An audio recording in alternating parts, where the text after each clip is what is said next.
Hi all 6+ months பேபிக்கு எப்படி carrot rice செய்கிறதுன்னு பார்க்கலாமா.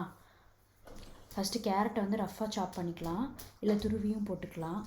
அப்புறம் ஒரு குக்கர் ஸ்டவ்வில் வச்சுட்டு கீ ஆட் பண்ணிக்கோங்க. ரொம்ப கீ ஆட் பண்ணிங்கன்னா அதே ஸ்மெல் வரும், கொஞ்சம் கம்மியாக ஆட் பண்ணிக்கோங்க.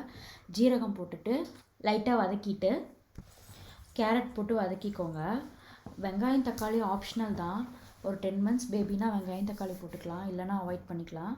அப்புறம் ஸ்ட்ரைட்டாக அரிசியும் பருப்பும் போட்டு வதக்கிக்கோங்க. அப்புறம் கொஞ்சம் உப்பு ஆட் பண்ணிவிட்டு, ரொம்ப கம்மியாக ஆட் பண்ணுங்கள், இல்லை ஆட் பண்ணலனாலும் உங்களோட ஆப்ஷன்.